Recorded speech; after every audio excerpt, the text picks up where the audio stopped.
بسم اللہ الرحمن الرحیم۔ برداشت۔ صدر ایوب خان روزانہ سگریٹ کے 2 بڑے پیکٹ پیتے تھے۔ روز صبح ان کا بٹلر سگریٹ کے 2 پیکٹ ٹرے میں رکھ کر ان کے بیڈ روم میں آ جاتا تھا اور صدر ایوب سگریٹ سلگا کر اپنی صبح کا آغاز کرتے تھے۔ وہ ایک دن مشرقی پاکستان کے دورے پر تھے۔ وہاں ان کا بنگالی بٹلر انہیں سگریٹ دینا بھول گیا۔ جنرل ایوب خان کو شدید غصہ آیا اور انہوں نے بٹلر کو گالیاں دینا شروع کر دیں۔ جب ایوب خان گالیاں دے دے کر تھک گئے تو بٹلر نے انہیں مخاطب کر کے کہا، جس کمانڈر میں اتنی برداشت نہ ہو وہ فوج کو کیا چلائے گا؟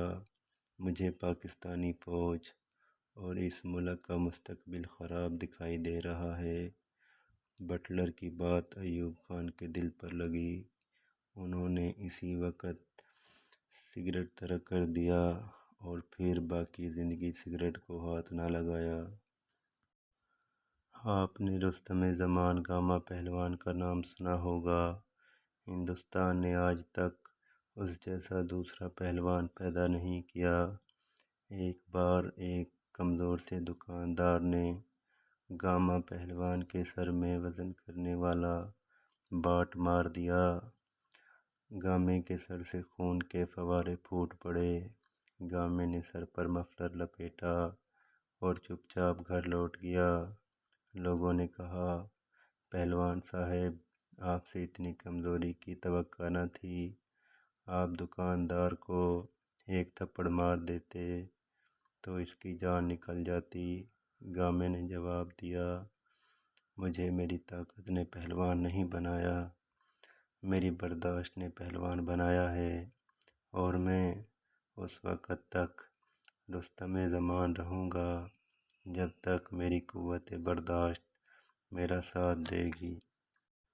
قوت برداشت میں چین کے بانی چیئرمین ماؤ زے تنگ اپنے دور کے تمام لیڈرز سے آگے تھے۔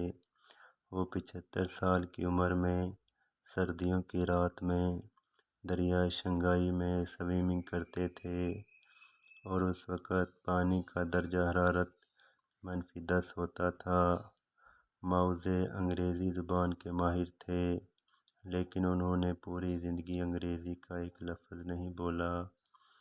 آپ ان کی قوت برداشت کا اندازہ لگائیے کہ انہیں انگریزی میں لطیفہ سنایا جاتا تھا، وہ لطیفہ سمجھ جاتے تھے لیکن خاموش رہتے تھے، لیکن بعد ازاں جب مترجم اس لطیفے کا ترجمہ کرتا تھا تو وہ دل کھول کر ہنستے تھے۔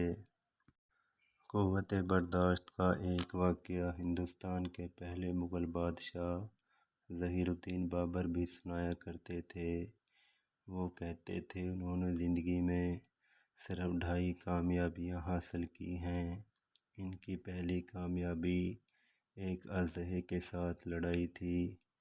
ایک جنگل میں 20 فٹ کے ایک اژدہے نے انہیں جکڑ لیا اور بابر کو اپنی جان بچانے کے لیے اس کے ساتھ 12 گھنٹے اکیلے لڑنا پڑا۔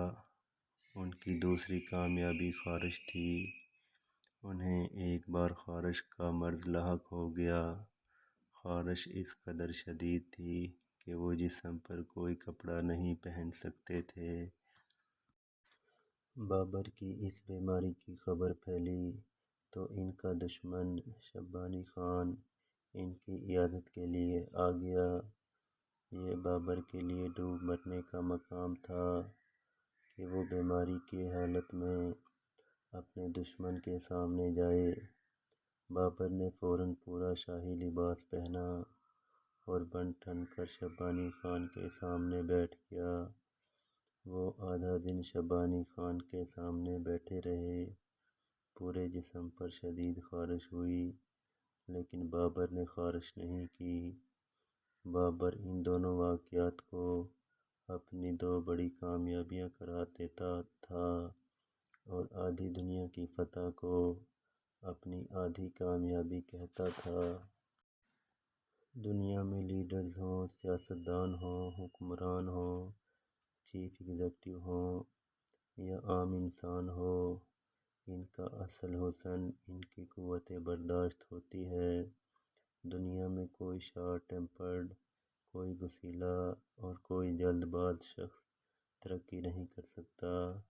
دنیا میں معاشرے، قومیں اور ملک بھی صرف وہی آگے بڑھتے ہیں جن میں قوت برداشت ہوتی ہے، جن میں دوسرے انسان کی رائے، خیال اور اختلاف کو برداشت کیا جاتا ہے۔ لیکن بدقسمتی سے ہمارے ملک، ہمارے معاشرے میں قوت برداشت میں کمی آتی جا رہی ہے۔ ہم میں سے ہر شخص ہر وقت کسی نہ کسی شخص سے لڑنے کے لیے تیار بیٹھا ہے۔ شاید قوت برداشت کی یہ کمی ہے جس کی وجہ سے پاکستان میں دنیا میں سب سے زیادہ قتل اور سب سے زیادہ حادثے ہوتے ہیں۔ لیکن یہاں پر سوال پیدا ہوتا ہے، کیا ہم اپنے اندر برداشت پیدا کر سکتے ہیں؟ اس کا جواب ہاں ہے، اور اس کا حل رسول اللہ صلی اللہ علیہ وسلم کی حیات طیبہ میں ہے۔ ایک بار ایک صحابی نے رسول اللہ صلی اللہ علیہ وسلم سے عرض کیا، یا رسول اللہ صلی اللہ علیہ وسلم، آپ مجھے زندگی کو پرسکون اور خوبصورت بنانے کا کوئی ایک فارمولہ بتا دیجئے۔ آپ صلی اللہ علیہ وسلم نے فرمایا، غصہ نہ کیا کرو۔ آپ صلی اللہ علیہ وسلم نے فرمایا، دنیا میں 3 قسم کے لوگ ہوتے ہیں۔ نمبر 1 وہ لوگ جو جلدی غصے میں آ جاتے ہیں اور جلد اصل حالت میں واپس آ جاتے ہیں۔ نمبر 2 وہ لوگ جو دیر سے غصے میں آتے ہیں اور جلد اصل حالت میں واپس آ جاتے ہیں۔ نمبر 3 وہ لوگ جو دیر سے غصے میں آتے ہیں اور دیر سے اصل حالت میں لوٹتے ہیں۔ آپ صلی اللہ علیہ وسلم نے فرمایا، ان میں سے بہترین دوسری قسم کے لوگ ہیں، جبکہ بدترین تیسری قسم کے انسان۔ غصہ دنیا کے 90% مسائل کی ماں ہے، اور اگر انسان صرف غصے پر قابو پا لے تو اس کی زندگی کے 90% مسائل ختم ہو سکتے ہیں۔ برداشت دنیا کی سب سے بڑی اینٹی بائیوٹک اور دنیا کا سب سے بڑا ملٹی وٹامن ہے۔ آپ اپنے اندر صرف برداشت کی قوت پیدا کر لیں تو آپ کو ایمان کے سوا کسی دوسری طاقت کی ضرورت نہیں رہتی، کیونکہ انسان اکثر اوقات ایک گالی برداشت کر کے سینکڑوں ہزاروں گالیوں سے بچ سکتا ہے، اور ایک بری نظر کو اگنور کر کے دنیا بھر کی غلیظ نظروں سے محفوظ ہو جاتا ہے۔